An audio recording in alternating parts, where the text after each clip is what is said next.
долго не буду рассказывать.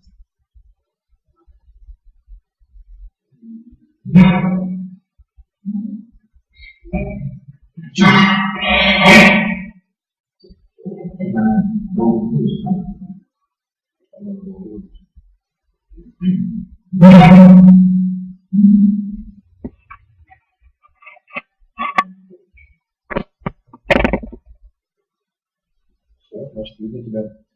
Можно начать. Написали, да? Что видно? Отлично. Отлично. Привет. Здравствуйте, друзья. Рад приветствовать вас на форуме. Доброго времени суток остальные города. Челябинск онлайн. Итак, меня зовут Тимур, и мой доклад – адаптация существующих в мире интернет-проектов под башкирскую среду. Каждый из нас, собравшийся сегодня здесь, наверняка интересуется развитием. И развитие башкирской культуры сейчас очень динамично происходит. Вот, например, если взять несколько лет назад, у нас буквально можно было по пальцам пересчитать проекты башкирские, реализуемые в жизни или в интернете. А сейчас же вот, только в интернете более 100 проектов идут, различные группы ВКонтакте, в социальных сетях, ну, что очень радует на самом деле. Развивать проекты можно по-разному. То есть первый вариант – это придумывать что-то новое, находить какие-то решения, которых еще не реализовано в мире. Второй вариант – это, наверное, более простой и быстрый для толчка, для развития. Это адаптировать уже существующие популярные проекты под башкирскую тематику, башкирскую среду. И вот давайте рассмотрим, как возможно шагать в ногу со временем, со всем миром на примере адаптации таких проектов. Вот уже сейчас много проектов существует, которые адаптированы под башкирскую среду, но не так много их в интернете. Например, в Челябинске реализованы такие проекты, как квартирники, башкирские бишбармаки. Это наподобие американских, европейских квартирников, где молодежь собирается, играет, поет песни, ну и, в общем, как-то сдружается и развивает свою культуру. Еще вариант проекта реализованного – это Аулпиада. Придумали его в момент прохождения Олимпиады в Сочи. И вот как раз все было популярно, много новостей в интернете, по телевизору. И, в общем-то, люди охотно пришли. Это, грубо говоря, наша местная Олимпиада прошла с башкирским колоритом. Еще один проект – это Аул Экстрим. Это подобие проекта так называемого веревочного курса, когда люди испытывают себя в экстремальных условиях, лазят по веревкам, стреляют из какого-то оружия. Да, мы здесь внедрили, помимо названия Аул Экстрим, сделали стрельбу из лука. В общем-то, башкирское занятие издревле. Еще один вариант нашего проекта – это Айран. Популяризация марафонского бега. То есть вроде и Айран, какой-то такой национальный напиток, но и в то же время это я бегу. Также проходит много этнофорумов, посвященных башкирской культуре. В Уфе, в Башкортостане проходили Кош-Юлы, бардовский фестиваль. Ну, на самом деле, гораздо, мне кажется, интереснее, чем обычный бардовский фестиваль.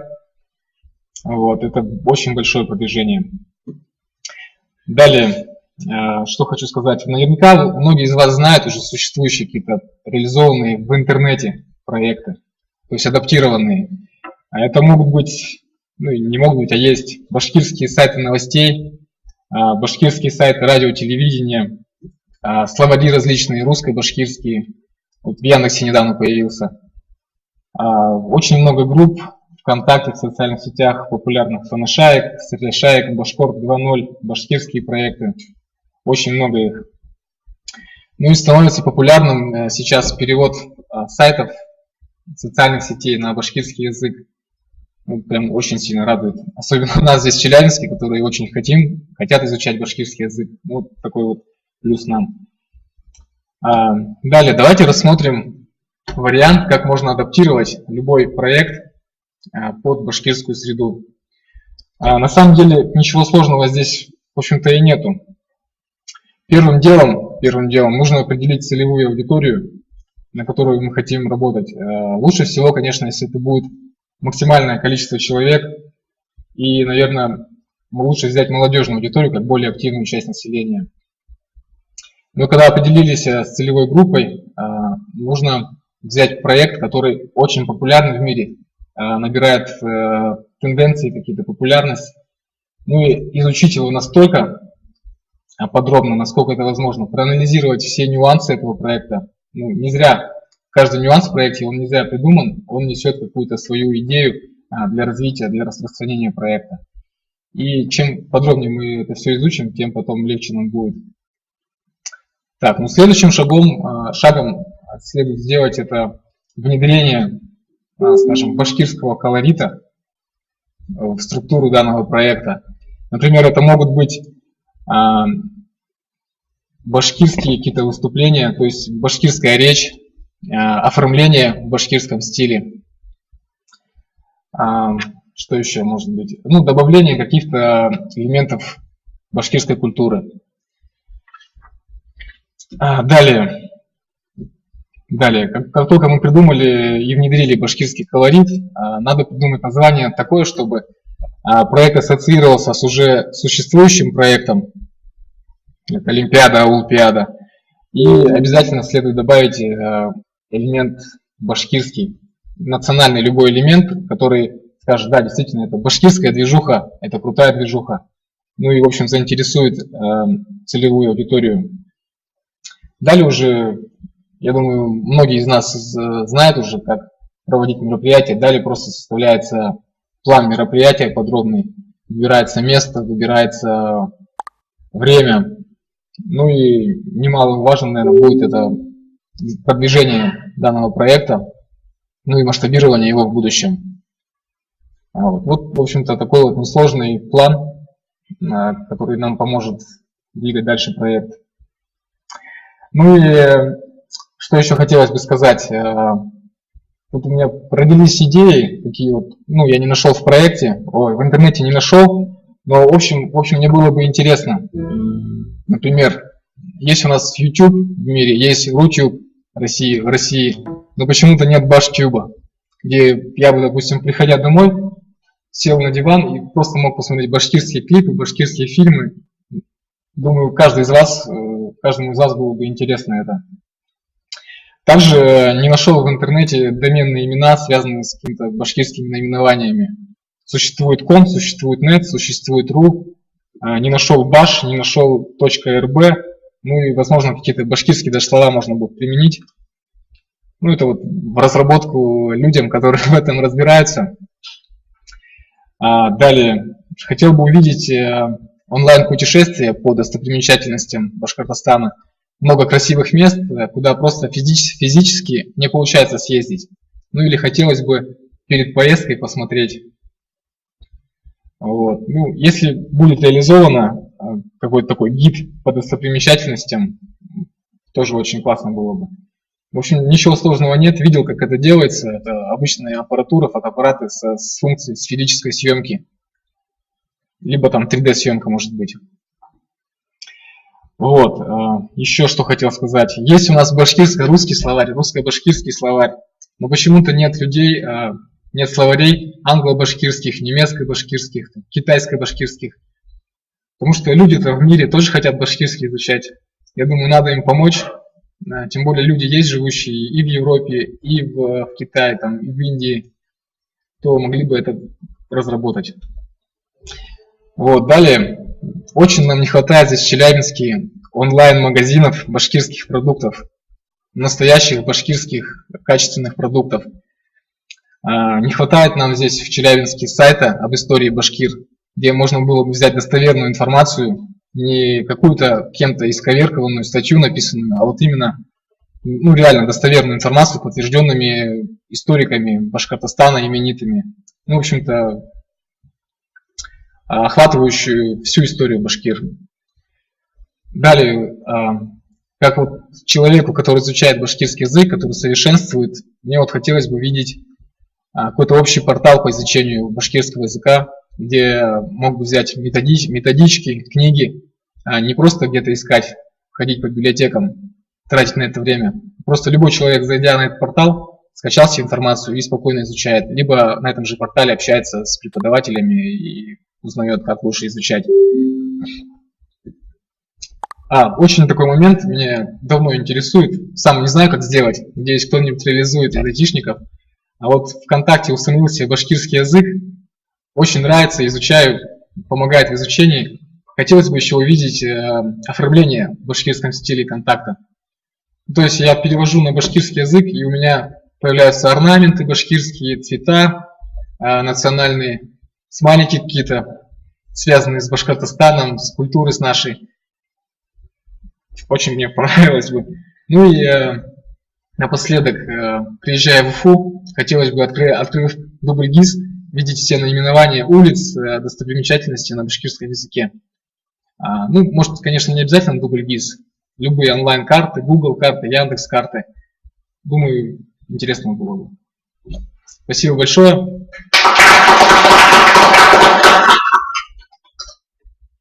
Передаю слово следующему.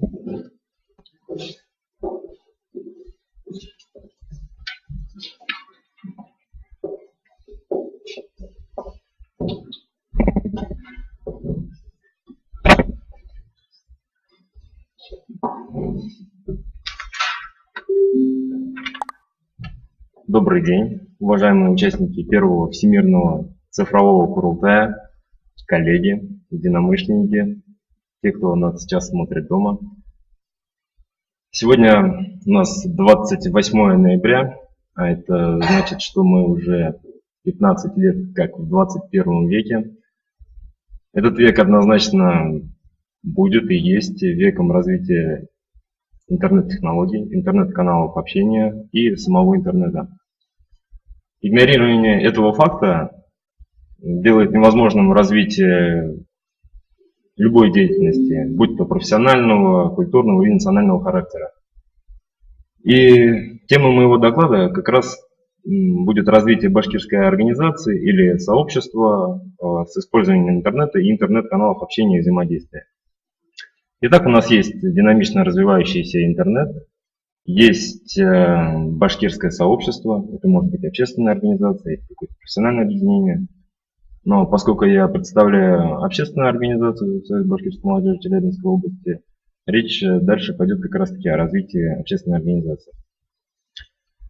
Ну, для начала надо разобраться, для чего нам интернет вообще в рамках деятельности общественной организации нужен. И я вот выделил 5 основных пунктов. Первый – это использование тех инструментов для работы, которые находятся в свободном доступе, позволяет существенно повысить эффективность нашей работы. Например, средства привлечения участников на наши мероприятия. То есть с развитием интернета охват аудитории становится гораздо шире. Если раньше надо было писать в газеты, давать рекламу на радио, расклеивать объявления на столбах, то сейчас достаточно создать группу или страничку в социальной сети и распространять информацию там. Помимо соцсетей, средств этих огромная масса. Это и различные новостные сайты, и каналы видеороликов, и смс-рассылка, которая проводится также с помощью интернета. И в зависимости от направленности можно охватывать до 80% целевой аудитории. Особенно касаемо работы с молодежью. Молодежь сейчас полностью сидит в интернете, и нужно просто пользоваться этими средствами для того, чтобы ее привлекать. Помимо этого, помимо участников мероприятия, через интернет очень эффективно идет привлечение кадров в работу общественной организации и дальнейшая коммуникация или связь между активистами. Например, у нас есть рабочая группа в социальной сети ВКонтакте, в которой аккумулируется вся важная информация, во-первых. Во-вторых, решаются какие-то вопросы дистанционно. Кроме этого, сейчас много интернет-пейджеров или мессенджеров, которые мы также активно используем для оперативного обмена информацией. То есть раньше для этого необходимо было созваниваться с кем-то, сейчас это возможно гораздо быстрее и удобнее осуществить.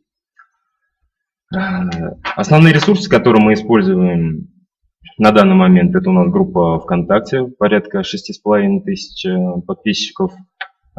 Работаем широко с новостными сайтами, то есть у нас выделен пиар-отдел, который как раз таки взаимодействует с ними. Также используем смс-рассылку, база у нас порядка 1000 человек и постоянно пополняется. Недавно завели аккаунт в Инстаграме. Идет работа у нас по созданию собственного сайта и страниц в других соцсетях. Все это делает деятельность нашей организации более эффективной, и как следствие идет и развитие самой организации. Кроме того, работа в интернете позволяет перенимать полезный опыт у других народов, либо других общественных организаций, других культур, и внедрять его в деятельность своей организации. Допустим, раньше для этого потребовалось бы физическое присутствие на какой-нибудь конференции, форуме или мероприятии. Сейчас достаточно просто интересоваться существующими тенденциями, как раз таки о чем говорил предыдущий оратор, и не бояться их использовать и внедрять в деятельность своей организации. Ну, примером может послужить даже наш цифровой Курултай. Если 10-15 лет назад представить себе невозможно было организацию подобных мероприятий, то сейчас возможности позволяют. Помимо этого, также опять-таки ссылаясь в качестве примера, приводя наш сегодняшний Башкон, через интернет происходит взаимодействие, обмен опытом с единомышленниками других регионов. Раньше для этого нужен был также телефон, либо электронная почта, либо письма сроком доставки в неделю, то сейчас реально организовывать совместные проекты, находясь даже за 1000 километров. Помимо нашей сегодняшней конференции можно привести пример конкурса башкирского видео «Оском», который мы совместно с Ассоциацией студентов-аспирантов Москвы и Санкт-Петербурга организовываем. То есть расстояние между нами 1800 километров, и тем не менее мы соорганизаторы равноценные. Появление каких-либо новых интернет-каналов коммуникации или общения дает импульс к развитию каждой организации. Это мотивирует на, во-первых, подготовку специалистов, которые разбираются в этом вопросе. У нас этот вопрос буквально недавно начал решаться очень положительно. Мы организовали школу, где у нас помимо специальности организаторов мероприятий, спорторгов, есть также подготовка специалистов в IT-сфере. Это и веб-дизайнеры, и разработчики мобильных приложений, и SMM-маркетологи. По мере появления новых интернет-ресурсов необходимо создавать новые проекты и улучшать существующие. Это и наполнение контентом современным, и качественный дизайн, логотипы. То есть, чтобы новые и существующие проекты были на достаточно высоком уровне. Это также способствует развитию организации. Ну и подытоживая мой доклад, отмечу, что обязательно необходимо использовать в деятельности башкирской общественной организации интернет-каналы коммуникации, общения и взаимодействия для пропаганды своих идей, миссий для общественности, привлечения участников на мероприятия, привлечения новых кадров, их коммуникации, заимствование положительного опыта, взаимодействие с единомышленниками других регионов и создание и улучшение новых проектов. Улучшение проектов. Ну и итогом, наверное, хотелось бы сказать, что развивая деятельность общественной организации в интернет-среде, мы тем самым развиваем присутствие башкир в мировом сообществе, то есть развиваем Башнет. И необходимо помнить, что создавая какой-либо проект во всемирной паутине, вы представляете уже не только свою организацию, но и башкирский народ. И давайте делать это качественно. От того, как мы поработаем над созданием чего-либо сегодня, будет зависеть то, каким будет Башнет завтра. Дур Рахмат.